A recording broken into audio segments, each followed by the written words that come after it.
What's going on, ladies and gentlemen? It's Daniel, and welcome back to another video. We got a lot of NASCAR news that we need to discuss here today. Let's go ahead and just jump straight into it. To start off, we are going to be talking about Sam Mayer.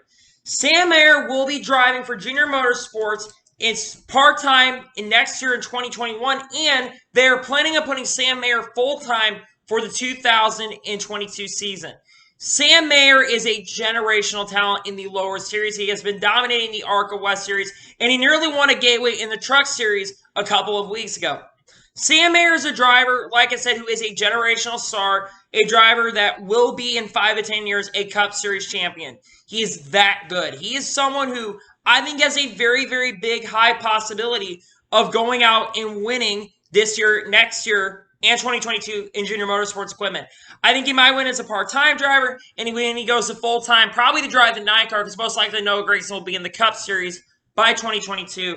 I think Sam Mayer is really going to dominate the series. He is someone that I have had the privilege of watching come up through the ranks and dominate. I've looked up to this guy for a while, and he's been doing really, really awesome in the lower tier series. I think Sam Mayer is someone that in the next few years is going to be in the Cup Series. I think it's by 2024, 2025, we will have Sam Mayer full-time in the Cup Series. And I think he has a really good shot of winning as a rookie. He's that good of a driver. I know the Cup Series is the best series.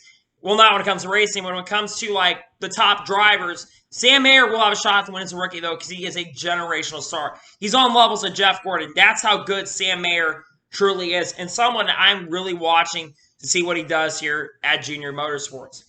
Up next, Camping World Holdings today announced that it will change the entitlement brand of the NASCAR Truck Series back to Camping World after the 2-year stint with Gander. Marco Simona said that Gander's stint definitely achieved its goal to grow awareness of the brand. Now, a lot of people are speculating, why did you go and switch it to Gander and not just keep the Camping World brand? First of all, I am very happy that Camping World is going to be back as like the main brand. I think Camping World Truck Series sounds a lot better than the Gander Outdoors and RV Truck Series. I think Camping World rolls off ton a lot better than Gander RV and Outdoors. The biggest reason is, a couple years ago, Gander Mountain, which was a company that Camping World brought in, was basically going bankrupt. Marcus Lemonis basically rebrought Gander Mountain, and they are now a major, major established brand once again as a company part of the Camping World brand. I think that this is a really awesome move. The Camping World is coming back to the NASCAR Truck Series as the main sponsor. I think it's a very awesome day as well for the series. I think a lot more fans are gonna know what the Camping World Truck Series is over the Gander Outdoors and RV Truck Series. That is really exciting news to hear, and I'm glad to hear the Camping World is going to be back as the main sponsor. Up next, we are going to talk about the Richmond TV ratings. Richmond earned a 1.05 rating and 1.738 million viewers. It's about the same as last year. I am honestly not very surprised that the ratings were not that high for this weekend. Richmond is usually the least watched race of the year. It's been like that the last couple of years. I think it's because Richmond isn't a fantastic track. I thought the Cup race, though, was honestly a pretty good race and kind of an old school fan. I do like new school stuff that NASCAR is doing, but I'm an old school fan who is there for good racing. We saw a lot of passing, comers and goers, and a lot of strategy. We did not see any cautions, however.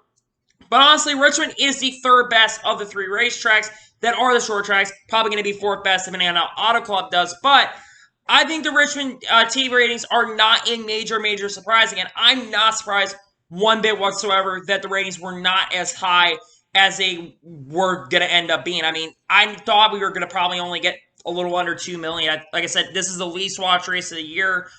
Not counting the midweek races. This is probably the least watched race that isn't a midweek race. So I'm not surprised by the Richmond TV ratings. And now we get into the major, major stories of this episode. Daniel Suarez will not be returning to Gaunt Brothers Racing in 2021. He will be a free agent at the end of the season. Remember, Daniel Suarez signed a 1-year deal with Gaunt Brothers Racing at the start of the 2021 season. Honestly, Daniel Suarez, while he hasn't been up front contending for wins, he's been keeping the car clean, and he's been consistently a top 30 driver in the NASCAR Cup Series. I think Daniel Suarez is still a really awesome driver. Yes, he didn't do great at Joe Gibbs Racing in his 2-year stint there, and he really didn't do much with SHR, but I think Daniel Suarez still can redeem himself and get a second chance, and I think he's done a really awesome job with the Gaunt Brothers Racing team. So now, with Daniel Suarez, where does he end up going next year? I think very likely that Daniel Suarez could end up driving the number 43 car for Richard Petty Motorsports. And the reason I say this is Andrew Mersing is looking for a driver that is more diverse and is also looking for a driver that brings in a lot of funding. While Daniel Suarez doesn't have $15 million or $20 million in sponsorship like Bubba Wallace does, he does have two major brands, CommScope and Aris, and he has another sponsor called Coca-Cola. Those are two big enough brands, and they do have a few sponsors at Richmond Motorsports, like the Air Force and a couple other sponsors as well. Richmond Motorsports, I think he will end up most likely being the driver who takes over the 43, what Andrew Mersing has said. I know that Andrew Mersing has talked about bringing Kyle Larson or like Haley Deegan. I think those rumors are absolutely ridiculous. I don't agree with those rumors. I think Daniel Suarez will end up driving the 43, and if he does take over the 43, how do I think he ends up doing? I think Daniel Suarez will perform pretty good, to be honest with you. I think Daniel Suarez is a very good driver. I think someone that we should be watching for years to come. And let's see what he does when he does go to that team. So I think it's very likely that he will end up at Richard Petty Motorsports. And now onto the other part, who is going to end up probably replacing him? Originally, I thought there was a good possibility that Brandon Jones would take over the 96 since, this is a Toyota team. He's in the Joe Gibbs ladder. But a very interesting article today came out from Jim Utter, and he mentioned a driver that shocked me beyond belief. Bubba Wallace could end up joining Gaunt Brothers Racing. I shit you not, that is a big possibility that he is going to end up driving for Gaunt Brothers. Now, when I first heard about this deal, I was like, what? This is going to be a terrible deal. And this doesn't make a lot of sense. But after reading the article that he produced, I actually think that this move will be a lot better than a lot of people are giving credit for. I'm going to talk about it right now. So here are the highlights that are from that article. It would be a reorganization of the company, which includes an acquisition of a charter. That would not shock me one bit. New investors, one person that has been mentioned recently is Denny Hamlin, who could maybe be that owner, but I've heard Germain Racing brought up recently for Denny Hamlin, so I'm not sure. New sponsors. Again, Gaunt Brothers Racing would probably end up getting $15 to $20 million sponsorship if Bubba Wallace goes there, so they can spend that money on getting the cars upgraded. And extending manufacturing support from Toyota. They declined the offer, but not the final offer, but they declined to include what would be in this, but this investment will put them on a same and similar level as Furniture Row Racing. For those of you who don't remember, Furniture Row Racing was a very awesome team for the last couple years. They were around from 2015 to the 2018 season. They went on to win a championship in 2017 with Mark Truex Jr. Now the question is, do I think that Bubba Wallace would go out and immediately win a championship if this is the case? Not immediately. I think that he would definitely be a winning contender. I think he would be an outside championship contender for sure. I just don't know what to expect. But if Bubba Wallace does end up going to this car next year, I think that this will be a very good move for himself. I think they will have the best shot he's ever had in his career to going out and winning races. I think Bubba Wallace is a very talented driver, whether you like it or not. I know he has been mentioned in the rumors recently of him maybe going to the 42 car, but honestly, that team is not much better than Richmond Tv Motorsports. Kyle Larson made that team a lot better than he regularly was. So I think Bubba Wallace, if I am him, I definitely think about making this move. I mean, he said he has possibly the best equipment in his career.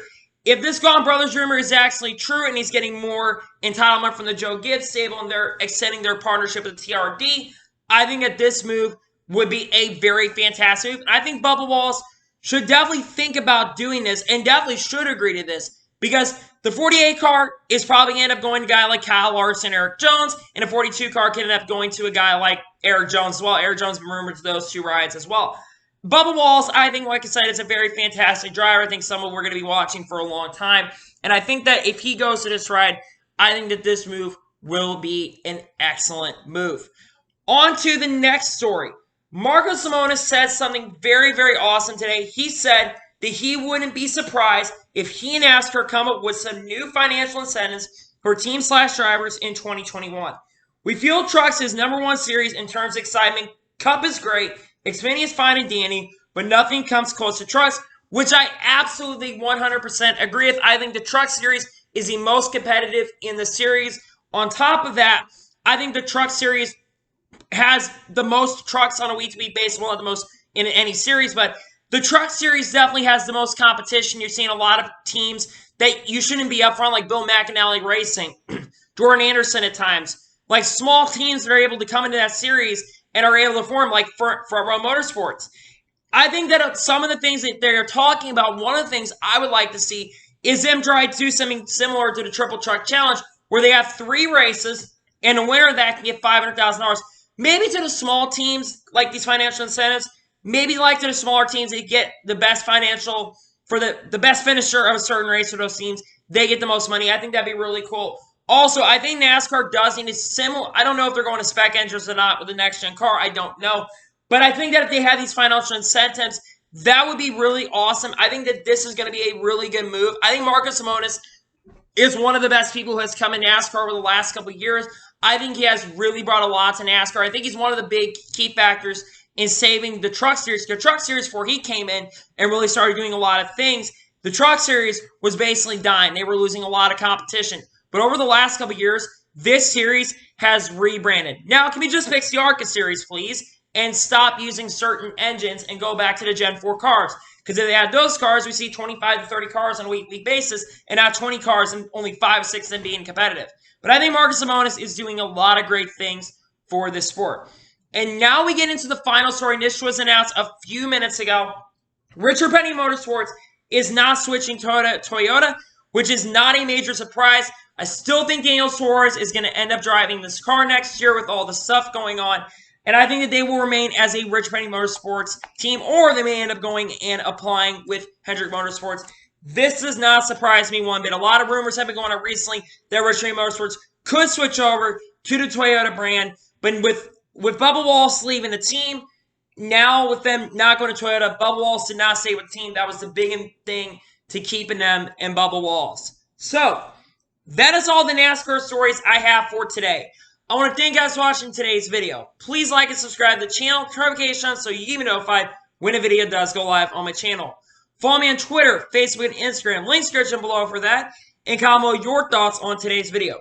What do you think about Daniel Suarez leaving Gaunt Brothers Racing? Do you think Daniel Suarez will end up at Richmond Tv Motorsports or not? Let me know in the comments below. And what do you think about Bubba Wallace possibly going to Gaunt Brothers Racing? Are you really shocked about this or not? Let me know in the comments below.